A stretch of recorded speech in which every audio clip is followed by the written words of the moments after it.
이삭은 아브라함의 삶에 있어서 인생의 열매와도 같은 그런 존재입니다. 아브라함이 75세 때 하란에서 하나님의 부르심을 받고 가나안 땅으로 왔습니다. 25년 동안 온 가나안을 헤매면서 고생한 끝에 100세가 되어서야 아들을 보았습니다. 평생의 수고가 이 약속의 자손으로 열매를 거둔 것입니다. 얼마나 귀한 아들입니까? 인간적인 생각으로만 봐도 100세에 이미 다 태가 끊기고 생명이 끊긴 나이인데 늦둥이도 이런 늦둥이가 없습니다. 더군다나 아브라함은 젊었을 때 이스마엘, 조금 전에 87세경에 이스마엘이라도 한번 보았는데, 사라는 90평생의 첫 아들이니까 그 귀함이 이루 말할 수 없을 것입니다. 한 족장 부족 국가의 후계자입니다. 그리고 신앙적으로 보았을 때에도 하나님의 약속을 이루는 믿음의 자손이었습니다. 아버지로서, 한 신앙인으로서 이 아브라함이 아들 이삭에게 거는 기대는 말할 수 없이 큰 것이었습니다. 그런데 그 아들이 한 14살 정도 됐을 때의 일입니다. 혼자서 등에 등짐을 지고 산을 오를 수 있을 정도로 컸을 때의 일입니다. 하나님께서 그 아들을 번제로 바치라고 하십니다. 이것은 하나님의 시험입니다. 성경에서는 시험이라는 말이 두 가지 의미로 쓰입니다. 사탄이나 악한 사람이 시험을 할 때는 어떤 사람을 죄를 지어서 끌어내리고 넘어지고 실족하도록 만드는 것입니다. 하지만 하나님께서 시험하시는 것은 그런 부정적인 의미가 전혀 없습니다. 우리의 믿음을 확인하고 검증하는 것이 바로 시험입니다. 그래서 여기서 하나님이 아브라함을 시험하셨다 하는 이 말은 하나님께서 아브라함의 믿음을 확인하고자 하셨다, 이렇게 바꿔서 이해하시면 되겠습니다. 우리 상식으로는 이 시험이 이해가 잘 안 됩니다. 가혹하게 느껴지기도 합니다. 이 아들이 어떻게 얻은 아들인데 평생에 걸쳐서 힘들게 얻은 이 아들을 달라고 하시는가. 하지만 하나님의 시험은 우리에게 축복의 통로입니다. 이 사실을 굳게 붙드셔야 합니다. 제가 하나님의 시험은 하면은 여러분께서 축복의 통로다 해보시겠습니다. 하나님의 시험은 하나님의 시험은 축복의 통로입니다. 하나님께서는 시험을 통해서 우리에게 더 좋은 것을 주십니다. 시편 26편 2절은 이렇게 노래합니다. 여호와여, 나를 살피시고 시험하사 내 뜻과 내 마음을 단련시키소서. 주님의 시험을 잘 치르면 믿음이 단련되고 더욱 정결해집니다. 하나님께서는 아브라함의 마음 가운데에 이 이삭을 우상처럼 붙잡으려고 하는 탐심이 싹트고 있는 걸 보셨습니다. 이삭이라는 존재가 아브라함의 믿음에 걸림돌이 되고 있었던 겁니다. 하나님께서는 이 시험을 통해서 아브라함의 믿음을 더욱 새롭게 하시고 굳건하게 하려고 하셨습니다. 오늘날도 마찬가지입니다. 하나님께서 우리에게 좋은 것들을 주시는데 우리의 마음이 그것에 사로잡혀서 그걸 하나님보다 더 귀하게 여기고 붙들려고 할 때가 있습니다. 하나님을 믿고 섬기는 데에 방해가 됩니다. 그럴 때 하나님께서는 그것을 내어놓으라 하십니다. 하나님께서 주셨지만 어느새 내 마음 가운데 나의 가장 소중한 것으로 자리 잡은 그것을 내어놓으라고 하시면서 우리의 마음을, 믿음을 새롭게 하십니다. 그건 자녀일 수도 있습니다. 배우자일 수도 있습니다. 평생에 걸쳐서 마련한 어떤 재산이나 집일 수도 있습니다. 힘들게 노력해서 얻은 학위, 어떤 시험을 통해서 얻은 자격일 수도 있습니다. 개인 사업을 하시는 분들은 평생에 걸쳐서 일군 사업체일 수도 있습니다. 평생에 하나님께서 주신 것으로 알고 힘들게 노력해서 가꾼 그것을 하나님께서 다 무너뜨리실 때가 있습니다. 그때에 지금까지 인생이 부정당하는 것 같은 그런 느낌이 들 때가 있습니다. 이게 바로 내 인생의 의미였는데 하나님께서 내게 주신 사명이었고 평생에 걸쳐서 이것을 감당해오고 이렇게 이루어왔는데 이걸 빼앗기면, 이게 무너지면 도대체 내 삶은 무슨 의미가 있는가? 아브라함이 받은 시험이 바로 이것이었습니다. 그에게서 아들을 빼앗아 버리면 남는 것이 아무것도 없어집니다. 하나님께서는 지금 그에게 물으십니다. 너는 나를 위해 네가 가진 모든 것을 다 내어놓을 수 있느냐? 너의 아들까지도냐? 동일한 질문을 지금 저와 여러분께도 묻고 계십니다. 너는 지금 너가 가장 소중하게 붙들고 있는 것, 그것, 바로 그것까지도 나를 위해서 내어놓을 수 있느냐? 너에게 가장 소중한 것이 무엇이냐? 나냐? 아니면 그것이냐? 여러분은 무엇이라고 대답하시겠습니까? 오늘 말씀을 통해서 아브라함의 대답을 듣겠습니다. 그보다 더 중요하게는 하나님의 대답을 듣겠습니다. 이 설교를 통해서 여러분이 장차 하실 그 대답의 실마리를 찾아보시길 바랍니다. 오늘 본문을 보면 아브라함과 이삭은 서로를 부를 때 나의 아들아, 나의 아버지여 하면서 관계를 굉장히 중시합니다.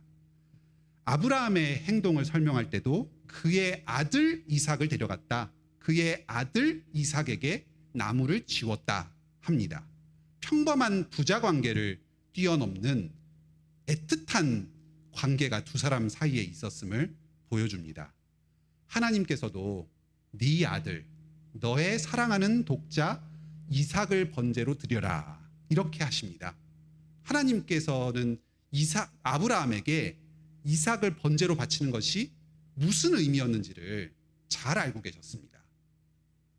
놀랍게도 아브라함은 이삭을 번제로 바치기로 결심합니다. 과연 이때 하나님께서 아브라함에게 요구하신 것이 정말 이삭을 죽여서 그 시체를 불에 태워서 번제로 바치라는 것이었는지, 그걸 요구하신 것인지, 이건 의문의 여지가 있습니다. 구약과 신약을 통틀어서 보았을 때 하나님께서 사람의 시체를 제물로 요구하신 전례가 없습니다. 오히려 사람을 이렇게 제물로 바치는 것은 이방신, 몰렉과 같은 그런 우상들의 어떤 속한 그런 일로 설명을 합니다. 유일하게 우리가 볼 수 있는 사례가 입다의 딸들에 관한 사례입니다. 사사기의 입다라는 사사가 11장에서 실수로 자기 딸들을 하나님께 바치겠다고 소원을 했습니다. 어쩔 수 없이 딸을 번제로 드리는 이야기가 나옵니다. 그런데 그 본문, 11장 본문을 잘 살펴보면 서원대로 행했다 이렇게만 나오지 번제로 잡아서 드렸다 이렇게는 설명이 안 됩니다. 이 번제물로 이걸 드려서 서원을 행했다는 말은 입다가 정말 자기 딸들을 죽여서 바쳤다는 것이 아니라 이 딸들이 어디 특정한 고립된 장소에 들어가서 평생 하나님을 섬기는 일을 하면서 하나님께 바쳐지고 그리고 혼이 나지 않고 그렇게 독신으로 그 일을 죽을 때까지 감당했다. 이런 식으로 이해하는 것이 아주 유력한 설입니다. 하나님께서 어쨌든 그 이삭은 하나님의 뜻을 자기가 이해한 대로 최선을 다해서 순종을 하려고 했습니다. 번제로도 바칠 수도 있겠다 이렇게 결심했습니다. 이 결심이 쉬운 것만은 아니었습니다. 하나님께서 명령하신 뒤에 아브라함 일행이 모리아산으로 출발하기까지 어느 정도의 시간이 흘렀을지 성경에서는 침묵하고 있습니다. 명령을 하신 게 나오고 아침에 일찍이 일어나 이렇게만 나옵니다. 며칠이나 흘렀는지 몇 달이나 흘렀는지 우리는 모릅니다. 부엘세바에서 모리아 산까지 이르는 3일의 여정 동안에 아브라함은 이삭과 무슨 이야기를 나누고 그의 마음속에는 어떤 생각들이 있었을지 오늘 본문에서는 침묵하고 있습니다. 눈물로 기도하면서 씨름하면서 아마 자기가 죽는 것과 같은 그런 죽음의 아픔이 있었으리라 짐작이 됩니다. 자기 목숨보다 더 귀한 아들입니다. 차라리 이 아들을 바치느니 내가 죽겠다. 그런 심정이 부모라면 있었을 겁니다. 아브라함은 결국은 믿음의 결단을 내립니다. 자기 아들을 바칩니다. 히브리서 11장 19절을 보면 이 아브라함이 이렇게 할 수 있었던 것이 부활신앙 때문이었다고 합니다. 아브라함은 정말 자기 아들을 죽여서 바친 다음에라도 하나님께서 이 아들을 부활시켜서 일으키실 수 있다. 이 믿음을 굳게 붙들었습니다. 말은 쉽지만 참 우리 같은 평범한 사람으로서는 흉내도 낼 수 없는 그런 놀라운 신앙입니다. 놀라운 믿음이고 놀라운 순종입니다. 이삭의 순종도 놀랍습니다. 이 정도로 등짐을 질 정도의 장성한 아들이었으면 그 아버지 충분히 뿌리치고 얼마든지 도망가서 살 수 있었을 텐데 자기를 아버지가 죽이려고 드는 것을 그대로 잠자코 당하고 있었습니다. 참 그 아버지의 그 아들이고 참 아브라함과 사라가 자기 자식을 아주 잘 키웠습니다. 아브라함의 이 부활의 신앙은 자기 스스로 터득한 게 아닙니다. 하나님께서 훈련시키셔서 길러주신 것입니다.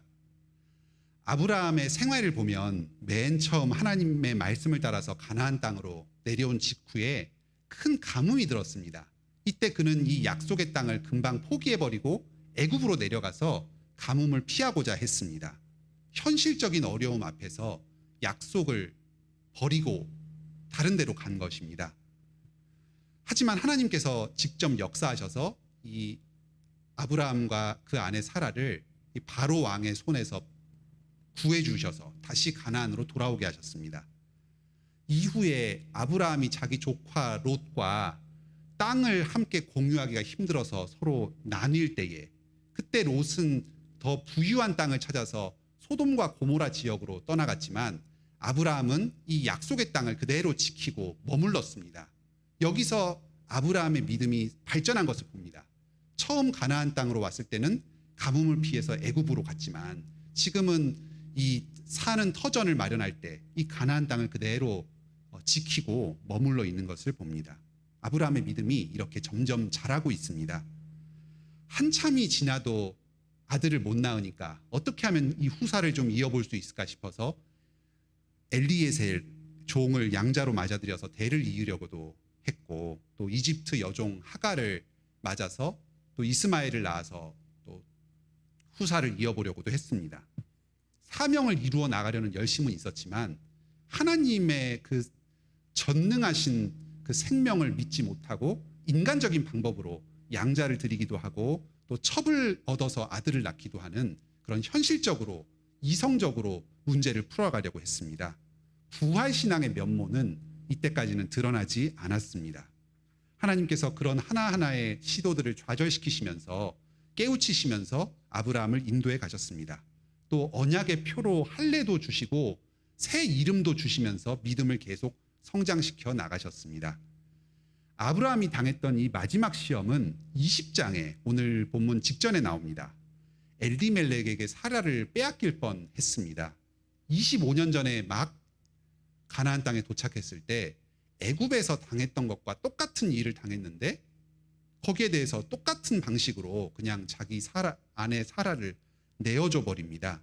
그동안 25년 동안에 많은 성장을 거두어왔는데 이제 와서 어떻게 똑같은 실수를 범하는가, 사람이 어떻게 이렇게 연약할 수 있는가 싶은 생각이 들기도 합니다. 그만큼 아브라함의 절망감이 이 나이 99세 됐던 시점에 컸던 겁니다. 이제 더 이상 나는 아들을 낳을 가망이 없다. 내 아내 뭐 어찌 되든 무슨 상관이냐. 자포자기 심정에 빠졌던 것 같습니다. 그런데 돌아보면 이 시점은 사라가 임신 초기에 들어섰을 가능성이 아주 높습니다. 최소한 임신 직전 상황입니다.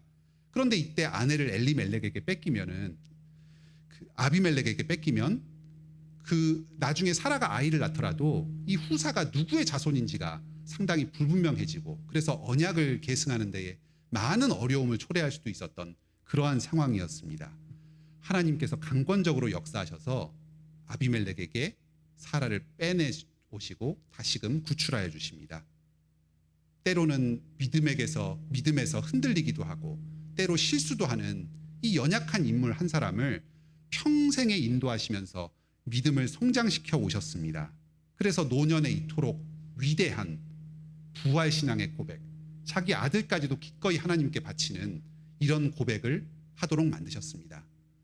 이 고백은 아브라함의 승리라기보다는 하나님의 승리입니다.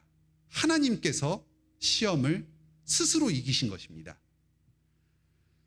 오직 하나님은 미쁘사 너희가 감당치 못할 시험 당하기를 허락치 아니하시고 시험 당할 즈음에 또한 피할 길을 내사 너희로 능히 감당하게 하시느니라.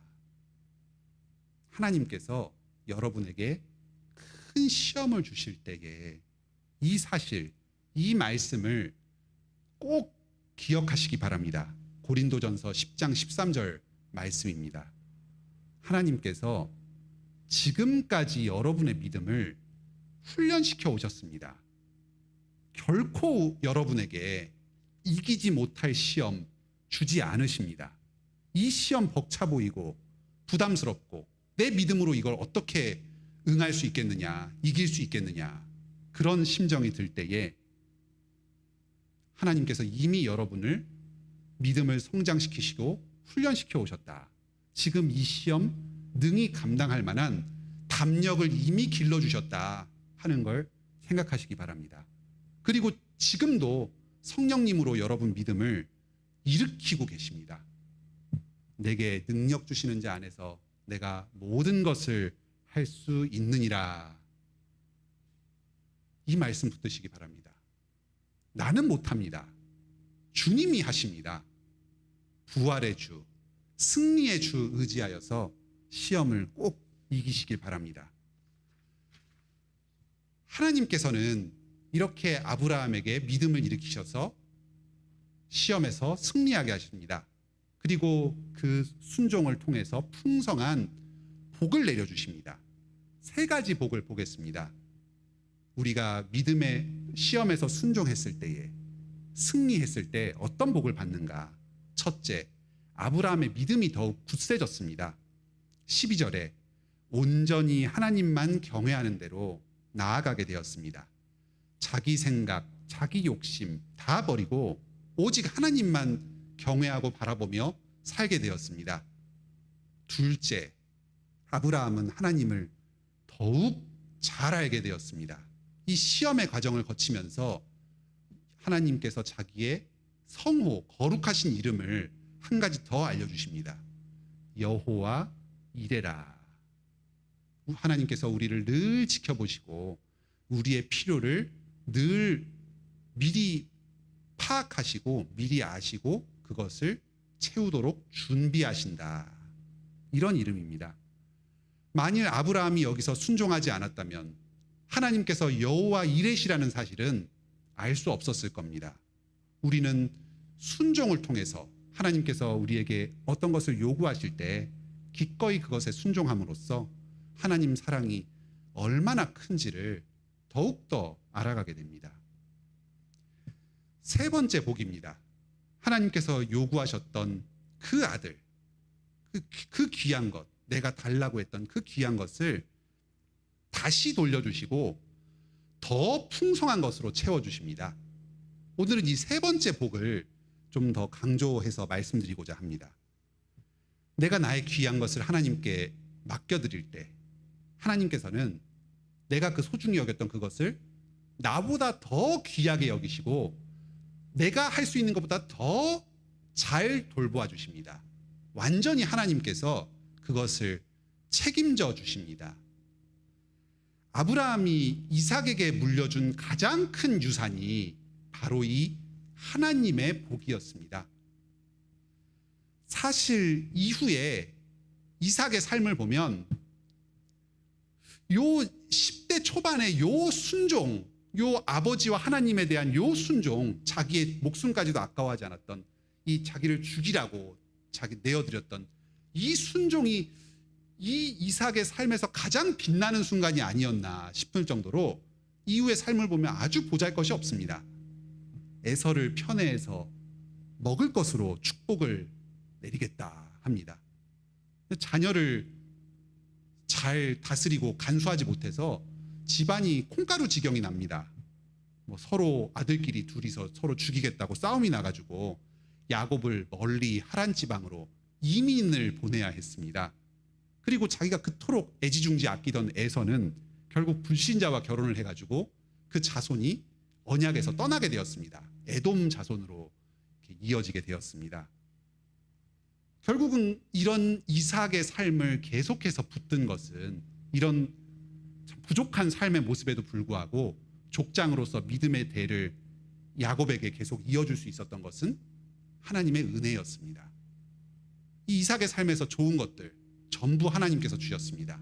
리브가를 아내로 맞았던 것, 아비멜렉에게서 리브가가 잡힐 뻔했는데 구해주셨던 것, 그리고 야곱에게 아버지로서 족장으로서 하나님의 주시는 축복을 내렸던 것, 자기가 의도해서 한 것이 아무것도 없습니다. 다 하나님께서 우연으로, 실수로, 보살핌으로 거저 주신 선물들이었습니다. 아브라함이 이삭을 하나님께 바쳤을 때 하나님께서 이 이삭을 자기 것으로 받으시고 친히 책임져 주셨습니다. 이후의 삶을 다 보살펴 주셨습니다. 우리에게도 매 순간 이런 시험이 옵니다.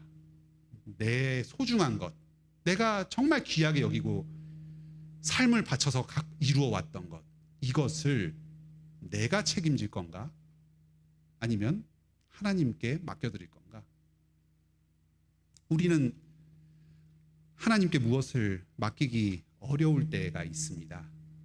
그런데 그게 반드시 꼭 우리의 탐욕 때문만은 아닙니다.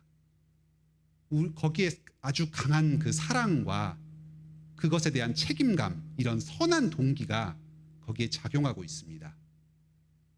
아이가 입시를 준비하고 있습니다. 중요한 학원이 주일에 있습니다. 학원에 가면 공부는 잘 될 것 같은데 예배가 방해를 받을 게 확실해 보입니다. 부모 입장에서 고민이 참 되시겠죠.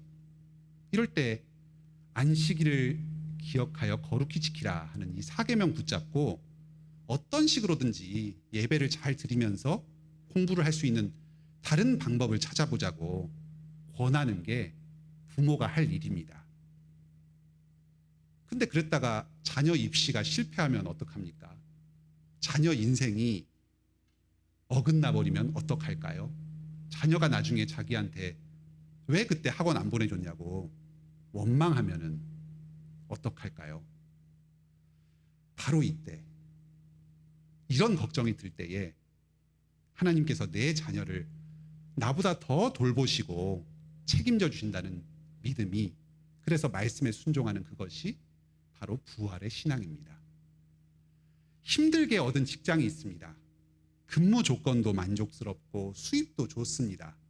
그런데 그 회사의 모기업이 이단 종파와 관련이 되어 있습니다. 내가 이래서 거기서 직장이 잘 되고 수익을 얻으면 그게 이단으로 흘러갑니다. 이럴 때 그 힘들게 얻은 그 직장 포기해야 됩니까? 길바닥에 나앉으면 어떡합니까? 직장 구하기 힘들면 어떡하죠? 바로 이때 하나님께서 나의 생계를 책임져 주신다.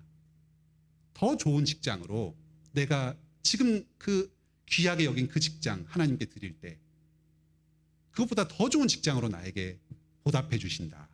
이 믿음이 바로 아브라함의 신앙이었고 부활의 신앙이었습니다. 아브라함의 시험은 자기를 다 드리라는 것이었습니다. 아브라함에게 이삭은 자기 삶의 모든 것이었습니다. 이걸 드려라 하는 것은 자기 삶을 하나님께 다 드리라는 것이나 마찬가지였습니다. 오늘도 하나님께서는 우리에게 동일한 요구를 하십니다. 너희 몸을 하나님이 기뻐하시는 거룩한 산 제물로 드리라. 이는 너희가 드릴 영적 예배니라. 매 순간 우리는 선택의 기로에 섭니다. 나를 의지할 건가? 아니면 하나님께 맡길 건가? 내 뜻대로 할 건가? 아니면 하나님의 말씀을 따라서 할 건가? 말은 쉽지만 답하기는 참 어렵습니다. 나의 탐심을 부인하고 나의 자아를 부인하고 내가 쥐어야겠다 하는 이 책임감을 부인하는 것은 생명을 버리는 고통이 거기에 따라옵니다. 누가 이 시험을 통과할 수 있겠습니까? 누가 이 부활의 믿음을 증거할 수 있겠습니까? 그리스도께서 받으신 시험도 결국은 이것과 똑같은 것이었습니다. 십자가의 죽음이 그리스도께서 받으신 가장 마지막 시험이었습니다. 하나님께서 그리스도께 이렇게 물으십니다. 너의 생명을 죽음의 권세에 넘겨줄 수 있느냐? 너가 그토록 사랑하는 너의 아버지, 바로 나, 성부 하나님에게 진노를 당하고 버림받을 수 있느냐? 예수 그리스도께는, 우리에게는 죽음이 가장 큰 시험이지만 예수 그리스도께는 죽음보다도 더 큰 시험이 바로 이 아버지 하나님과의 관계의 단절이었습니다. 하나님께 진노를 받는 것이었습니다. 무엇보다도 더 사랑하는 하나님 아버지, 그것을 놓아버리라고 하나님께서 예수님께 요구하셨습니다. 예수님께서는 이 시험을 통과하셨습니다. 하나님과의 관계까지도 아버지와 또 우리들을 위한 사랑으로 다 버리고 죽음으로, 십자가의 저주로 나아가셨습니다. 하나님께서 이 그리스도의 순종 받아주셨습니다. 예수님께서 하나님께 바친 것, 드린 것 다 그대로 돌려주셨습니다. 더 크게 돌려주셨습니다. 예수님의 십자가의 죽으심, 부활로 돌이키셨습니다. 낮아지심, 하늘 보좌 위로 높이 올리셨습니다. 하나님의 모든 권세를 다 주시고 하나님과 동등된 자로 높이시고 지극한 교제 가운데 들어오게 하셨습니다. 삼위일체 하나님의 이 영원하신 교제를 비교할 수는 없을 겁니다. 그런데 우리 인간의 상식으로 생각해 보면 아마 예수님께서는 십자가 부활 이후에 하늘에 올리신 다음에 하나님과 더 깊은 교제, 이전과 비교할 수 없는 더 순수하고 친밀한 교제로 들어가셨을 것입니다. 이 그리스도께서 이 시험을 이기신, 먼저 시험 받으시고 그 시험 이기신 주님께서 우리를 도우십니다. 이끄십니다. 우리는 사실 그리스도께서 이미 다 풀어놓으신 이 시험 문제를 그리스도께서 작성하신 그 답안지 그대로 베껴서 그냥 채워넣는 그런 일을 하는 겁니다. 시험이 어려워도 그리스도만 따라가면 됩니다. 하나님께서 우리에게 어떤 시험을 주실 때에, 말씀으로 무언가를 요구하실 때 다른 요행수가 없습니다. 그냥 요령 피우면서 빠져나갈 다른 도리가 없고 그냥 그 말씀 따라서 그대로 순종하는 게 유일한 답입니다. 여러분께서 자신의 그 가장 소중한 것, 그것을 온전히 주님께 맡길 때에, 그 주님의 시험에 그렇게 순종으로 응답할 때에 주님께서 친히 예비하신 복을 여러분에게 베풀어 주실 것입니다. 여러분의 믿음을 더욱 자라게 하실 것입니다. 여러분께서 하나님을 더욱 깊이 알게 되고 그 사랑을 더욱 깊이 경험하게 되실 것입니다. 그리고 여러분께서 바친 그것 더 좋은 복으로 채워주실 것입니다. 한번 따라해 보실까요? 순종이 시험을 이긴다. 순종이 시험을 이긴다. 순종으로 시험을 이기고 이 모든 복들을 다 받아 누리시는 여러분 되시길 바랍니다. 함께 찬송 부르시겠습니다.